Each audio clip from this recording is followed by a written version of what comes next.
అందరికీ నమస్కారం. World environment day, ప్రపంచ పర్యావరణ దినోత్సవం. ఎప్పుడూ లేనంతగా ఈసారి సమ్మర్లో మనం టెంపరేచర్స్ చాలా ఎక్కువ చూసాం. ఎండలు టూ మచ్గా ఉన్నాయి అసలు కదా. అంటేనే మనకు అర్థమవుతోంది మన ఎన్విరాన్మెంట్ ఎంత పాడైంది అనేది. Water pollution, air pollution, land pollution, ప్రతి ఒక్కటి పొల్యూట్ అయిపోయింది. మళ్ళీ మనందరం ఆలోచించి దాన్ని వెనక్కి తీసుకురావాల్సిన టైం. ఇంకా మనం ఆలోచించకపోతే పోను అస్సలు మనం ఈ క్లైమేట్ని భరించలేము, బతకలేము. సో ఇప్పటికైనా ప్రతి ఒక్కళ్ళు ఇనిషియేషన్ తీసుకొని యాజ్ ఏ ఇండివిజువల్ మన వంతు మనం ఏం చేయగలం. గవర్నమెంట్ చేయాలి, ఎన్జిఓస్ చేయాలి, ఆ ఇన్స్టిట్యూట్స్ చేయాలి, ఇవి వాళ్ళు చేసేవి వాళ్ళు చేస్తారు.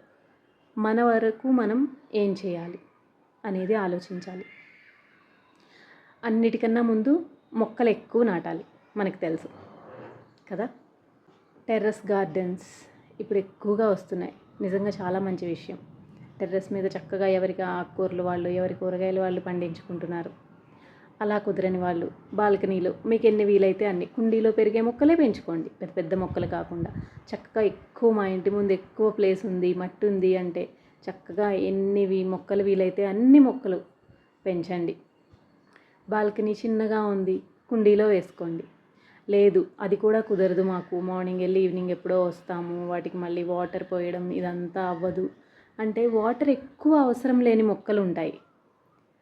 జస్ట్ ఏదో ఆల్టర్నేట్ డేస్ వాటర్ పోసినా చాలు. అది కూడా చాలా మినిమం అమౌంట్ అనమాట. మీరు ఆఫీస్ నుంచి రాగానే మీ వాటర్ బాటిల్లో మిగిలిన వాటర్ దానికి పోసినా చాలు.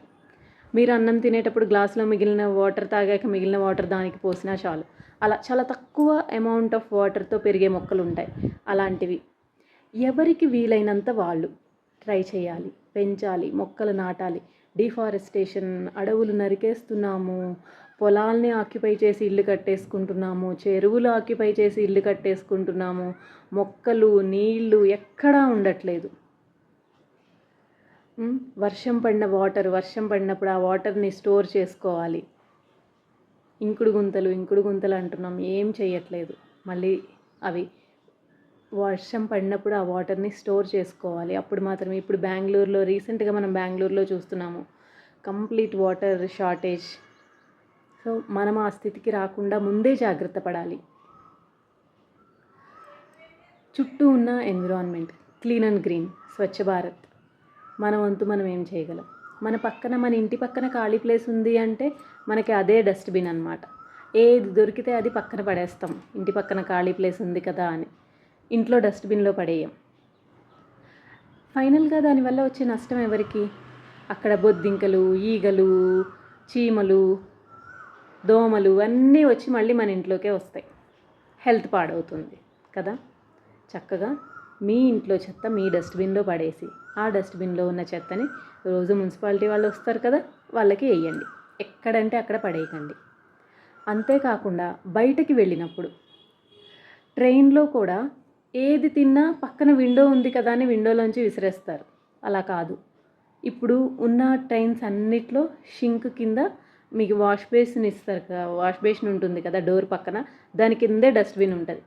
తీసుకెళ్ళి డస్ట్బిన్లో పడేయండి. కారులో వెళ్తారు, ఒక కవర్ పెట్టుకోండి. మధ్యలో ఆ బిస్కెట్ కవర్స్ కావచ్చు, ఏ అరటిపండు తొక్కలో కావచ్చు, నారింజకాయ తొక్కలు కావచ్చు, అవన్నీ ఒక కవర్లో పడేయండి. మీకు ఎక్కడన్నా డస్ట్బిన్ కనపడితే ఆ కవర్ తీసుకెళ్ళి డస్ట్బిన్లో పడేయండి. అంతేకాని కార్ విండోలోంచి, బస్ విండోలోంచి, ట్రైన్ విండోలోంచి అన్నీ రోడ్డు మీదకి అలా విసిరేయద్దు. మన వంతు అందరూ చేస్తున్నారు కదా అని అనుకోవద్దండి. మనం ఏం చేస్తున్నాం అనేది ఆలోచించండి. వాటర్, మన ప్యూరిఫైయర్స్ ఉంటాయి కదా, ఆక్వా ఫిల్టర్స్, ఆర్ఓ ఫిల్టర్స్, ఇవన్నీ వాటి నుంచి చాలా వాటర్ వేస్ట్ అవుతూ ఉంటుంది. ఆ వాటర్ని బకెట్ కానీ దీనిలో ఉన్న బిందెలో కానీ పట్టి వాటిని మొక్కలకి పోయడం కానీ, లేదా మీరు కాళ్ళు కడుక్కోవడానికి వాటికి యూజ్ చేస్తారు కదా, అలాంటి వాటికి యూజ్ చేయడం కానీ అలా చేసుకోండి. అనవసరంగా వేస్ట్ చేయొద్దు ఆ వాటర్ని. లేదు మీకు అవైలబిలిటీ ఉంది, చక్కగా దాని నుంచి ఒక పైప్ కనెక్షన్ పెట్టేసి మొక్కలకి పెట్టేసుకోగలమంటే చక్కగా that is the best option అనమాట. బట్ అన్ని చోట్ల మనకి అపార్ట్మెంట్స్లో వీటిలో అన్ని చోట్ల అవైలబిలిటీ ఉండదు కాబట్టి నేను వాటిని మీరు ఏదన్నా ఒక కంటైనర్లో పట్టి ఆ వాటర్ మొక్కలకి పోసుకోవడం కానీ వేరే మీకు కాళ్ళు కడుక్కోవడానికి వాటికి యూస్ చేసుకోండి. గిన్నెలు తోమేటప్పుడు, బ్రష్ చేసేటప్పుడు, షింక్ దగ్గర వాటర్ ఎక్కువ శాతం ట్యాప్ వదిలేసి ఉంచకుండా పని అయిపోగానే ట్యాప్ క్లోజ్ చేసేటట్లు చూసుకోండి. ఇంకా వాటర్ లీకేజ్ ఎక్కడో అక్కడ ఇంట్లో మనకి ట్యాప్స్ లీక్ అవుతూ ఉంటాయి. ఏముందో ఒక డ్రాపే కదా అని నెగ్లెక్ట్ చేయకండి. వెంటనే ఆ ట్యాప్ని రిపేర్ చేయించుకోండి. వాటర్ లీకేజ్ లేకుండా వాటర్ని మనం చాలా జాగ్రత్తగా వాడుకోవాలి ఇప్పుడున్న పరిస్థితుల్లో. ఇక ఎయిర్ అంటారా, ప్రస్తుతానికైతే ఎయిర్ని కొనుక్కోవట్లేదు, వాటరే కొనుక్కుంటున్నాం. ఎయిర్ కూడా కొనుక్కునే పరిస్థితి వస్తే ఏమైపోతామో తెలియదు. కాబట్టి సాధ్యమైనంత మొక్కలు నాటండి. మీ ఇంట్లో మీ చుట్టుపక్కల పరిశుభ్రంగా ఉంచుకోండి. వాటర్ని, ఎలక్ట్రిసిటీని, రిసోర్సెస్ని అస్సలు వేస్ట్ చేయొద్దండి. అనవసరంగా ఏవేవో ఎక్స్ట్రాగా కొనేసి చెత్త పెంచొద్దు. వేస్టేజ్ని తగ్గించాలి. రిసోర్సెస్ని జాగ్రత్తగా వాడుకోవాలి. వాటర్ కానివ్వండి, కరెంట్ కానివ్వండి, పవర్ మీకు అవసరం లేనప్పుడు ఫ్యాన్లు, లైట్లు ఆపేసేయండి. వెహికల్స్ వల్ల వచ్చే ఆ పొగకి ఎంత పొల్యూట్ అవుతుంది ఎయిర్ అనేది మనకు తెలుసు. సో దగ్గర డిస్టెన్సెస్కి నడిచి వెళ్ళడానికి ట్రై చేయండి. లేదు సైకిల్ యూస్ చేయండి. ఏం చేయగలమో ఆలోచించండి. ఇంకా మీకు ఏవైనా ఈ టిప్స్ మనం పాటించగలమండి, వీటితో పాటు ఇంకా చిన్నవి మేము ఆల్రెడీ పాటిస్తున్నాము అంటే కామెంట్ చేయండి. నా వంతు నేను ట్రై చేస్తాను. Thank you.